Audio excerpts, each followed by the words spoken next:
آج کل جس ٹائم بات کی جاتی ہے عہدوں کی یا کسی بڑے پاورفل پوزیشن کی، تو ہر کسی کی معاشرے میں یہ خواہش ہوتی ہے کہ مجھے بڑے سے بڑا عہدہ ملے، مجھے کوئی پاورفل سیٹ ملے، میں کہیں پہ ملازم ہو جاؤں، میرا ایک پراپر لائف سٹائل بن جائے وہ عہدہ ملنے کے بعد۔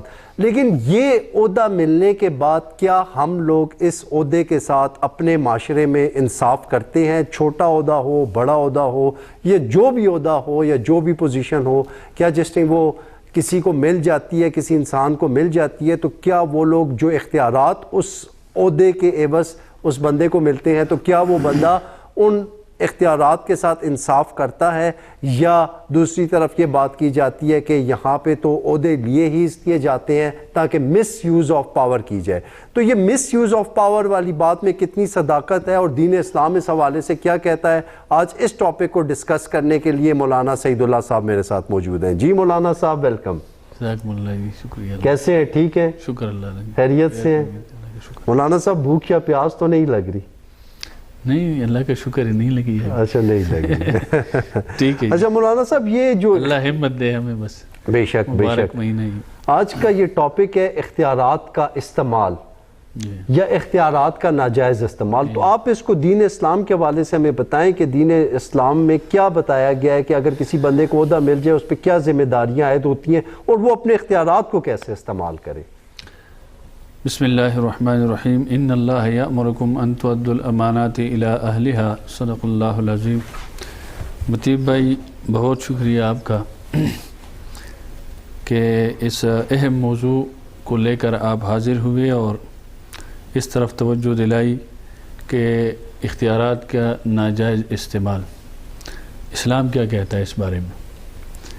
آیات مبارکہ جو میں نے پڑھی ہے اس میں اللہ پاک ارشاد فرماتے ہیں کہ ان اللہ یأمرکم ان تؤدوا الامانات الی اہلہا، کہ اللہ تبارک و تعالیٰ تمہیں حکم دیتا ہے کہ ان تؤدوا الامانات الی اہلہا، کہ جو امانتیں ہیں وہ اس کے اہل کے حوالے کرو، اس کے سپرد کرو جو اس کا اہل ہے، جس کے اندر اس کی صلاحیت ہے، وہ امانت اسی کے حوالے کر دو۔ یہ تو قرآن کا حکم ہوا اور ایک اصول اور ایک طریقہ دے دیا قرآن مجید نے ہمیں۔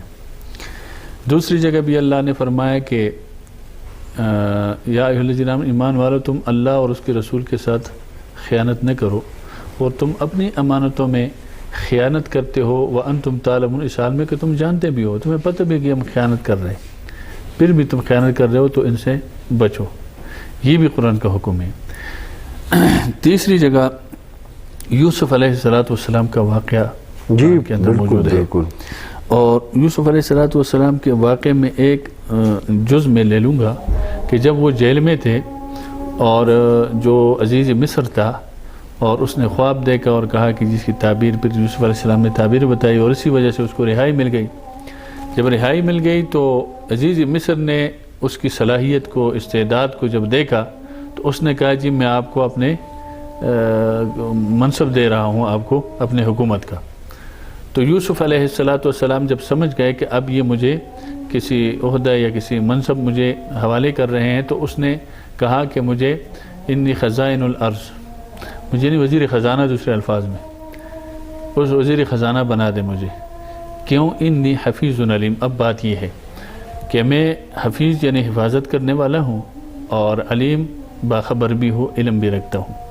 تو اس سے یہ مسئلہ اخذ کیا ہے علماء کرام نے کہ جب کوئی منصب، کوئی عہدہ آپ کو مل رہا ہے تو دیکھنا چاہیے کہ جو بندہ جس عہدے کی طرف جا رہا ہے وہ اس کا اہل بھی ہے، وہ اس کی حفاظت کر سکتا ہے اس عہدے کا یا اس منصب کا، اس طرح چلا سکتا ہے۔ اہلیت کیسے دیکھی جائے گی؟ اب بتا رہا ہوں نا میں آپ۔ اور علیم، اس کے بارے میں علم بھی ہے، کچھ جانکاری بھی ہے اس کو، اس بارے میں شعور بھی ہے کہ یار یہ جو محکمہ یا جو عہدہ ہے، عہدہ مجھے حوالے کیا جا رہا ہے، میرے بس کی بات ہے، میں نے اس کو چلانا ہے، اور کیا میں اس پر پورا اتر سکوں گا، نہیں اتر سکوں گا، میرے اندر وہ صلاحیت استعداد ہے یا نہیں ہے۔ تو یہ دو چیزیں اہم ہیں کسی عہدے منصب لینے کے لیے، کہ ایک تو اس کی محافظت کر سکتا ہو اور دوسرا اس کے بارے میں اس کو علم بھی ہو۔ یہ دو چیزوں کا ہونا ضروری۔ آپ نے پوچھا کہ بھئی اہلیت اور یہ کیا؟ بھئی جس چیز کے ایک ڈرائیور ہے، مثال کے طور پر گاڑی چلانے کے لیے آپ اپنے پاس ڈرائیور رکھتے ہیں، تو آپ اس کے بارے میں ان سے انٹرویو لیں گے, ان سے ٹیسٹ لیں گے کہ بھئی آپ نے گاڑی چلائی ہے, کون سی گاڑی چلائی ہے, آپ کے پاس لائسنس ہے, کوئی چیز ہے, آپ میرے سامنے چلاؤ, آپ ان کے ساتھ بیٹھیں گے. اگر آپ کو اس پر یقین ہے کہ آپ بھائی چلا سکتے ہیں, اس کے پاس سارے ریکوائرمنٹ جو بھی ہے وہ پورا ہے. نہیں وہ بات میں آپ کی سمجھ گیا ہوں, ٹھیک ہے, اہلیت دیکھنی چاہیے. تو کیا آپ کو یہ لگتا ہے کہ پاکستان میں جو بڑے سے بڑا عہدہ ہے اس پہ اہلیت دیکھ کے بھیجا اس جاتا بات کی طرف میں آ رہا ہوں. پہلے میں نے کہا ذرا اسلامی نقطہ نظر سامنے آ جائے. ٹھیک ہے, نہیں یہ اسلام کا ظاہر سی بات ہے, بالکل اہلیت اس بات کو ایکسپلین کر دوں. ٹھیک ہے, تو اسلام, اب آتا ہوں نا, اسلام کی جو تعلیمات ہے یہ ہر دور کی رہنمائی کرتا ہے. اسلام کی تعلیمات ہر دور کی رہنمائی کرتا ہے, یہ لافانی ہے. اور قرآن و حدیث اور حضور اکرم صلی اللہ علیہ وسلم کی زندگی میں رہنما اصول موجود ہے ہمارے لیے, چاہے سیاست سے اس کا تعلق ہو, طرز حکومت سے ہو, تجارت سے ہو, کسی حوالے سے بھی ہو, قرآن اور اسلام کے اصول رہنما موجود ہے ہمارے درمیان. اگر ہم اس کو فالو کریں یا اس کو پڑھیں اور اس کو سمجھیں, رہنما کی بات اتنی سی بات ہے. اگر ہم سمجھنے کی کوشش بھی یا میں پتہ ہی نہیں ہے اور ہم گئے, جیسے کہ آپ نے پاکستان کی بات کی کہ ہم جو ہے نا اپنی مرضی سے اور اپنے برادری میں یا اپنے دوستوں میں بانٹتے ہیں عہدوں کو, تو پھر وہ اس کا حل نہیں ہوتا یا وہ صلاحیت اس کے اندر اس ہوتے کی یا منصب کی نہیں ہوتی, تو لازمی بات ہے وہ تو بگڑے گا. جیسے میں نے آپ کو مثال دی کہ گاڑی چلا نہیں سکتا, ان میں ڈرائیور ہی نہیں ہے, انٹرینڈ بندہ ہے, ٹھیک ہے, تو ان سے پھر وہ عہدہ اور اس کے نیچے جتنے بھی چیزیں ہیں وہ ساری برباد ہو جاتی ہے اور انتشار دوسری جگہ مینجمنٹ ہوتا ہے. اس لیے حضور اکرم صلی اللہ علیہ وسلم نے ایک اور جگہ فرمایا کہ لا نؤمر من استأمرناہ, کہ ہم سے جو عہدہ مانگے ہم اس کو عہدہ نہیں دیتے. ہم سے جو منصب مانگے, یہ ایک اصول ہے نا شریعت کا, ہم اس کو عہدہ نہیں دیتے. مطلب یہ ہے کہ جو عہدہ مانگ رہا ہے اس کا مطلب یہ ہے کہ یہ بندہ کیوں مانگ رہا ہے یہ منصب, تو لازمی بات ہے کچھ نہ کچھ ہے نا. اس لیے آپ نے فرمایا کہ اس کو نہیں دینا چاہیے. ہو سکتے ہیں, اختیارات ہو سکتے ہیں, پاور ہو سکتی ہے, نہیں ہے اس کو. اس کے اور بہت ساری مثالیں حضرت عمر رضی اللہ عنہ کے دور میں, حضور علیہ السلام کے دور کے موجود ہے.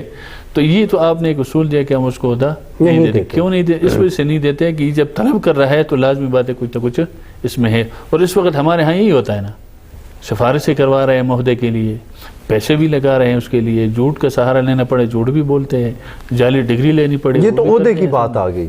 عہدے میں آنے کے بعد اختیارات کے استعمال کی بات. اب جب مجھے وہ عہدہ مل گیا, میں اس میں آؤں گا, مجھے پتہ ہی نہیں ہے. مثال کے طور پر جتنے بھی سرکاری محکمے ہیں ہمارے, اس میں اگر کوئی ایسا غیر ذمہ دار آدمی, غیر اہل آدمی آ جاتا ہے, اس کو تو اپنے اس عہدے کے بارے میں, اس کے نیچے کیا اس کے قوانین جو ہے اس کو نہیں پتہ, تو باقی نظام کیسے چلائیں گے وہ, علماء کی بات. تو اس لیے پھر وہ اختیارات کا جو ناجائز استعمال آپ نے کہا وہ تو پھر ہوتا ہے. کہیں پر پھر ہم دیکھتے ہیں جی رشوت کا بازار گرم ہے جی, کہیں پر جی زیادتی بے انصافی ہو رہی ہے جی, کہیں پر یہ ہو گیا جی, کہیں پر وہ ہو گیا. وجہ یہی ہے کہ اس کا اہل نہیں ہے. جب اس کو اہل ہے, اس کو اپنے دین کے بارے میں اور اس منصب کے بارے میں علم ہوگا تو کبھی, کیونکہ پہلے میں نے آیت پڑھی کہ اللہ نے فرمایا کہ خیانت نہیں کرنا, تو یہ عہدہ ان کے پاس ایک امانت ہے قوم کا.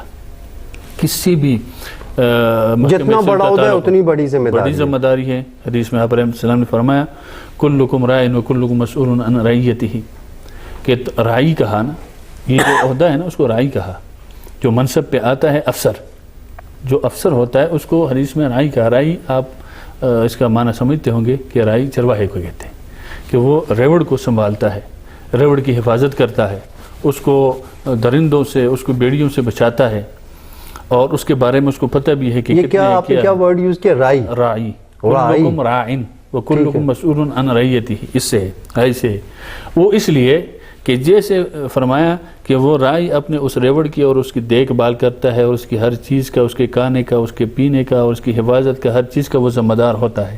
ایسے ہی یہ افسر جس عہدے پر آ گیا ہے وہ اپنے اس ادارے کے نیچے, تو وہی اگر افسر خود ہی اس ریوڑ کو کھانے لگ جائے تو پھر شریعت نے کہا اس نے خیانت کی, اور خیانت کی سزا قرآن نے بھی بتائی ہے. خیانت کی سزا حضور اکرم صلی اللہ علیہ وسلم نے بتایا. بلکہ خیانت کے بارے میں تو یہ آپ علیہ السلام نے فرمایا کہ لا ایمان لہ لمن لا امانت لہ, کہ اس کا ایمان کوئی نہیں جس کے اندر امانت داری نہیں ہے. اس کا ایمان کوئی نہیں جس کا اندر امانت داری نہیں ہے. اتنی وہ عید ہے اس کے لیے. اور یہ عہدہ امانت ہے. عہدہ امانت ہے نا,